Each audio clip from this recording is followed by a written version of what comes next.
పాటు రేవంత్ రెడ్డికి ఎమ్మెల్యేల భయం. ఎందుకంటే ముఖ్యమంత్రి గారికి ఎమ్మెల్యేల భయం ఎందుకు ఉండదండి? ఖచ్చితంగా ఉంటుంది.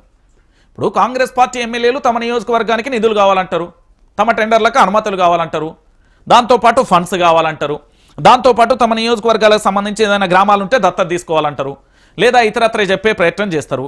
కానీ ఇక్కడ రేవంత్ రెడ్డికి ఎమ్మెల్యేల భయం ఎందుకు ఉంటుందంటే, ఎమ్మెల్యేలతో మీటింగ్ అందుకేనా, అసంతృప్తి ఎమ్మెల్యేలను బుజ్జగించేందుకేనా ఇప్పటికే ఫిరాయింపు ఎమ్మెల్యేలకు నోటీసులు, దాదాపుగా 10 మంది ఎమ్మెల్యేలు ఎవరైతే ఉన్నారో వాళ్లకు పూర్తి స్థాయిలో నోటీసులు వెళ్ళినాయి. దాంతోపాటు వాళ్ళు పూర్తి స్థాయిలో ఢిల్లీకి వెళ్ళడం, ఏం వివరణ ఇవ్వాలి, ఎట్లు ఇవ్వాలి అనేది ఆలోచిస్తున్నారు. తెలంగాణలో ఎవరైతే బీఆర్ఎస్ పార్టీ నుండి కాంగ్రెస్ పార్టీలో అడుగుపెట్టిలో, ఎవరైతే బీఆర్ఎస్ పార్టీ నుంచి గోడదునికి కాంగ్రెస్ పార్టీలో అడుగుపెట్టిలో, వీళ్ళకి ఎప్పుడైనా కూడా ఖచ్చితంగా కూడా ఉప ఎన్నికలు వస్తాయి. 10 స్థానాలలో ఉప ఎన్నికలు జరుగుతాయి. తెలంగాణలో ఉప ఎన్నికలు అయితే ఖాయం. ఖచ్చితంగా 10కి 10 స్థానాలలో ఉప ఎన్నికలు జరుగుతాయి. ఎందుకంటే అసెంబ్లీ సంబంధించి నోటీసులు జారీ అయిన పరిస్థితి కనబడుతుంది. ఇటు సుప్రీంకోర్టు కూడా చాలా సీరియస్గా ఉన్న పరిస్థితి. బీఆర్ఎస్ పార్టీలో గెలిచి కాంగ్రెస్ కండువా కప్పుకున్న 10 మంది ఎమ్మెల్యేలు ఇప్పుడు ఏం సమాధానం చెప్పాలి, ఎలాంటి వివరణ ఇవ్వాలి, ఏ విధంగా రాజ్యాంగం ప్రకారం ఆ టెక్నికల్ అంశాలు ఏంటి, ఏ విధంగా దాన్ని బేస్ చేసుకొని మాట్లాడాలి అనేది ఇక్కడ పంచాయతీ అయితే షురువైంది. సో బీఆర్ఎస్ పార్టీకి సంబంధించి ఇటు కాంగ్రెస్ పార్టీకి సంబంధించి పూర్తిగా కూడా బీఆర్ఎస్ పార్టీ నుండి ఎవరైతే 10 మంది ఎమ్మెల్యేలు కాంగ్రెస్ పార్టీకి వెళ్ళిలో అక్కడ పూర్తి స్థాయిలో ఉప ఎన్నికలు వచ్చే అవకాశాలు 100కు 100% కనబడుతున్నాయి. ఇక దీంతో పాటు ఎమ్మెల్యేల మెడపైన వేలాడుతున్న అనర్హత కత్తి అంటూ కూడా చూసినాం. సుప్రీం తీర్పై సర్వత్రా ఉత్కంఠ, రోజు రోజుకు పెరుగుతున్న ప్రజా వ్యతిరేకత, ఎమ్మెల్యేలు చేజారిపోతారేమోనన్న ఆందోళన. మరోవైపు ప్రజల్లోకి వస్తున్న కేసీఆర్ ప్రతిపక్షం వ్యూహం పైన లోలోన భయం. వరుస రాజకీయాల పరిణామాలతో గుబులుగా సీఎం. ఏడాది తర్వాత పార్టీలో తనకు తిరుగు లేదనుకుంటే యువ ఎమ్మెల్యే సైతం ధిక్కార స్వరం వినిపించే పరిస్థితి ఏర్పడింది. ఎమ్మెల్యేలు ఎగరవేసిన తిరుగుబాటు జెండా సీఎం రేవంత్ రెడ్డిని ఇరకాటంలో పెట్టేసింది.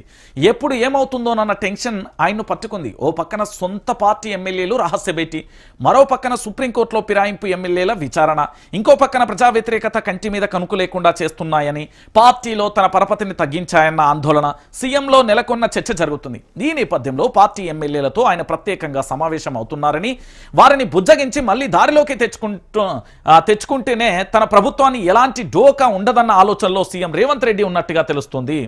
సో పూర్తి స్థాయిలో ఇక్కడ జరుగుతున్న అంశాలకు సంబంధించి మీరందరూ కూడా ఆలోచించాలి. ఎందుకు ఈ విషయాన్ని చెప్తున్నానంటే, ఎమ్మెల్యేల రహస్య భేటీతో ఒక్కసారిగా కూడా రేవంత్ రెడ్డికి అయితే షాక్ తగిలిందండి. ఎందుకంటే ముఖ్యమంత్రి మీద ధిక్కార స్వరం, అంటే రాష్ట్ర ముఖ్యమంత్రి మీద ధిక్కార స్వరం ఎగరవేయలే. ఇక్కడ కీలకమైన అంశం ఏంటంటే, మీరు మళ్ళీ ఈ ప్రచారాన్ని మనందరం కూడా ఆలోచించాల్సిన విషయం ఏంటంటే, కాంగ్రెస్ పార్టీకి సంబంధించి మొత్తం 65 మంది ఎమ్మెల్యేలు ఉన్నారండి.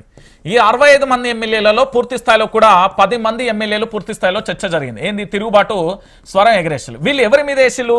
రాష్ట్ర ముఖ్యమంత్రి యనుమల రేవంత్ రెడ్డి మీద కాదు. వీళ్ళు తిరుగుబాటు బాహుట ఎగరవేసింది పొంగులేటి శ్రీనివాసరెడ్డి మీద. ఈ పొంగులేటి శ్రీనివాసరెడ్డి ఎవరైతే ఉన్నారో ఈయన పూర్తి స్థాయిలో కూడా పూర్తిగా ప్రతి అంశంలో నియోజకవర్గంలో స్వతహాగా వ్యవహరించడం, ఆ నియోజకవర్గంలో పూర్తి స్థాయిలో తన యొక్క ఏంది అంటే ఎమ్మెల్యేల పర్మిషన్ లేకుండానే అక్కడ అనేక విషయాలను చక్కదిద్దే ప్రయత్నం చేస్తున్నాడట. సో వీళ్ళు 10 మంది ఎమ్మెల్యేలు రెవెన్యూ శాఖ మంత్రి పొంగులేటి శ్రీనివాసరెడ్డి మీద కోపంగా ఉన్నారు, రాష్ట్ర ముఖ్యమంత్రి మీద కాదు. ఈ పొంగులేటి శ్రీనివాసరెడ్డిని ఎట్లా గద్దెదించాలి ఈయన పదవి నుండి? ఎందుకంటే రెవెన్యూ శాఖకు సంబంధించి అనేక రకాలుగా భూముల అన్యాక్రాంత విషయంలో భూములకు సంబంధించి అనేక రకాలుగా కూడా చర్చ జరుగుతున్నది. సో పూర్తి స్థాయిలో కూడా ఈ ధిక్కార స్వరం అనేది ముఖ్యమంత్రి మీద కాదు, పొంగులేటి శ్రీనివాసరెడ్డి మీద. ఈ పొంగులేటి శ్రీనివాసరెడ్డిని మంత్రి పదవి నుండి తీసేయాలనేది వాళ్ళ యొక్క డిమాండ్.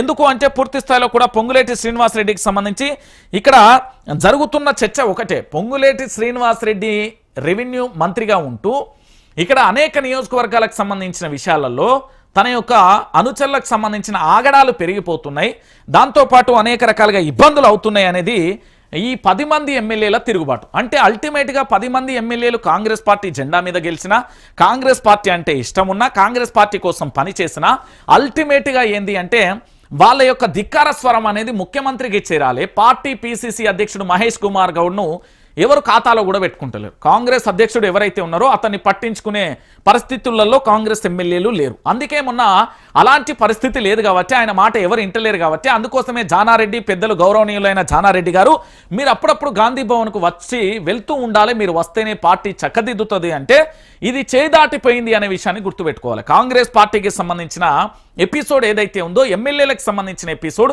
చేయి దాటిపోయింది. ఆ చేయి దాటిపోయిన తర్వాత ఆ పూర్తి స్థాయిలో చేయి దాటిపోయింది కాబట్టి జానారెడ్డి గారిని రంగంలోకి దించితే అందరితో మాట్లాడి పూర్తి స్థాయిలో కూడా దాన్ని ఒక సమస్యకు పరిష్కారం చెప్పే ప్రయత్నం చేస్తారు. ఓ పక్కన ముఖ్యమంత్రి గారిని ఎవరు పట్టించుకోకపోవడం, ఇంకో పక్కన మంత్రులను అసలు దేకే పరిస్థితులలో లేకపోవడం, ఇంకో పక్కన అధ్యక్షుని కూడా పట్టించుకోలేకపోతున్నారు. ఎవరు? తెలంగాణ ప్రాంత ప్రజలు కాదు, స్వయానా ఆ పార్టీకి సంబంధించిన ఎమ్మెల్యేలు.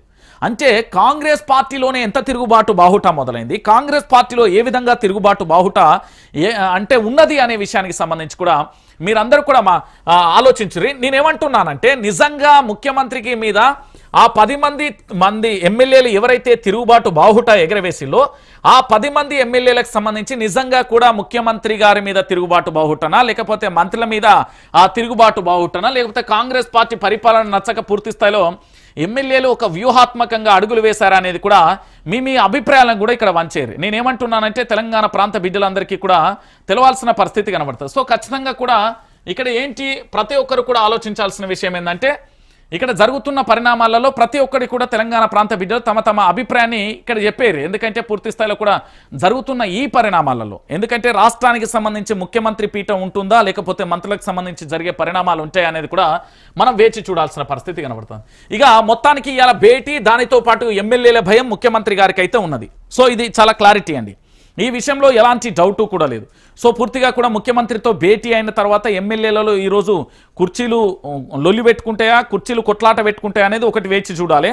రెండోది, ఎవరైతే ఎమ్మెల్యేలు రహస్య భేటీ పెట్టుకున్నారో అనిరుద్ రెడ్డికి సంబంధించి ఆర్థికంగా ఉన్న వ్యక్తి, తరతరాల నుంచి వాళ్ళ కుటుంబం ఉన్న కుటుంబం, ఫైనాన్షియల్గా అన్ని రకాలుగా పలుకుబడి ఉన్న కుటుంబం. సో ఆయన ఆధ్వర్యంలో జరిగింది కాబట్టి కొంచెం ఫోకస్ ఎక్కువగా ఉన్నది అనేది మరో అంశం. సో దీంతో పాటుగా ఇంకొక అంశం, వీళ్ళని ఏం చేద్దాం, ఇది పెద్ద ప్రశ్న. వీళ్ళు ఎంత అంటే మరీ దారుణం అండి.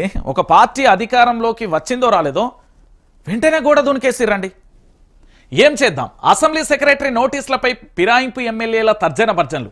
ఎమ్మెల్యే దానం నివాసంలో భేటీ, ప్రభుత్వ సలహాదారు వేం నరేందర్ రెడ్డి కూడా హాజరైన పరిస్థితి కనబడుతుంది. ఇగో ఇక్కడ కనబడుతుందిగా దానం, కడియం, అందరూ తెల్లం వెంకట్రావు, దాంతోపాటు గూడెం మైపాల్ రెడ్డి, పోచం, వీళ్ళందరూ కనబడతారు. ఈ 10 మంది ఎమ్మెల్యేలు బీఆర్ఎస్ పార్టీ గుర్తు మీద కేసీఆర్ చరిస్మాతో గెలిచిన వ్యక్తులు. వీళ్ళ సొంతంగా గెలిచిన వ్యక్తులకు వీళ్ళకి అంత సీన్ లేదు. ఫస్ట్ ఆఫ్ ఆల్ వీళ్ళకి అంత సీన్ లేదు. ఉండేటోళ్ళు అయితే విపక్షంగా ఉండి కొట్లాడేటోళ్ళు, ప్రజాపక్షాన పోరాటం చేసేటోళ్ళు, ప్రజా సమస్యలను పరిష్కరించడానికి పనిచేసేటోళ్ళు. వీళ్ళకి అధికారం ఎక్కడుంటే కుర్చీకి అక్కడ ఉంటుంది. వీళ్ళకి అధికారం ఎక్కడుంటే వీళ్ళ కన్ను అక్కడ ఉంటుంది.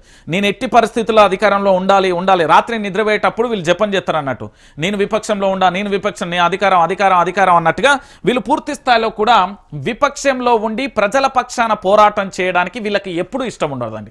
వీళ్ళు ఏమైనా అధికారం కావాలి, మంత్రి పదవులు కావాలి, లేకపోతే ఇంకోటి కావాలనే ఆలోచనలో ఉంటారు తప్ప పూర్తి స్థాయిలో ప్రజల పక్షాన పోరాటం చేద్దాం, ప్రజలకు సంబంధించి పూర్తి స్థాయిలో కూడా న్యాయం చేసే ప్రయత్నం చేద్దాం, లేకపోతే ఇతరత్ర చేద్దాం అనే కోణంలో ఉండే పరిస్థితి లేదు. ఏం చేద్దాం అనేది ఇప్పుడు తర్జన భర్జన పడదు. ఖచ్చితంగా ఉప ఎన్నికలు అయితే గ్యారంటీ. తెలంగాణలో ఉప ఎన్నికలు లేవు, తెలంగాణలో ఉప ఎన్నికలు రావు అనుకోవడం అది మూర్ఖత్వమైన ఆలోచన. ఎందుకంటే అసెంబ్లీ సెక్రటరీ నోటీసులు ఇచ్చిలు, దానికి వివరణ వీళ్ళు ఏమిస్తారో చూడాలి.